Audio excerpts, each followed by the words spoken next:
Pinagalang kong kasamahan, ako po'y tumitindig upang i-sponsor ang Senate Resolution number 472 na nagbibigay pugay sa buhay, pamana at mga naiambag ni Rene Clerk Bobet Baterbonia sa larangan ng palakasan at sa kabataang Pilipino. Hindi po madaling magsalita tungkol sa isang kabataang marami pa sanang mararating. Bilang isang ama, naiisip ko ang sakit na dinadala ng kanyang pamilya. Walang magulang ang naghahanda sa ganitong uri ng pagkawala. Naniniwala akong mahalagang kilalanin ng Senado ang isang kabataang nagbigay ng inspirasyon sa napakarami nating kababayan. Si Bobet ay lumaki sa Talacugon, Agusan del Sur. Isa po siyang proud Manobo at naging benepisaryo ng Pantawid Pamilyang Pilipino Program. Tulad ng maraming batang Pilipino, hindi naging madali ang kanyang buhay. Ngunit, hindi niya hinayaang ang kanyang pinanggalingan ang magtakda ng hangganan ng kanyang mga pangarap. Sa pamamagitan ng sipag, disiplina at dedikasyon, nakilala siya bilang most valuable player ng palarong pangbansa.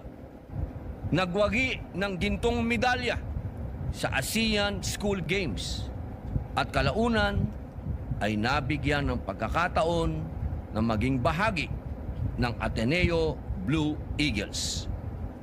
Ang kwento ni Bobet ay kwento rin ng napakaraming kabataang Pilipino. Marami sa kanila ang nagsasanay araw-araw, hindi lang para manalo. Ang ipinaglalaban nila ay ang pagkakataong makapag-aral, karoon ng mas magandang kinabukasan.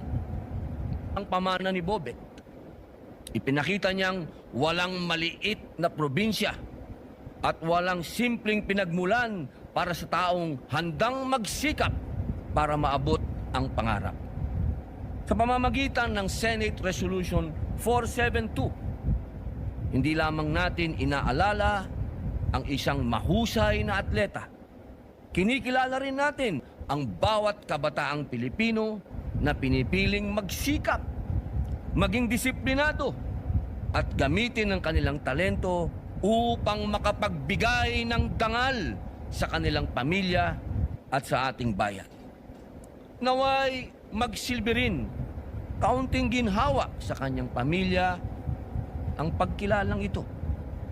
At naway maging paalala ito sa ating lahat na ang mga kabataang tulad ni Bobet ay nararapat suportahan, alalayan at bigyan ng pagkakataong maabot ang kanilang mga pangarap.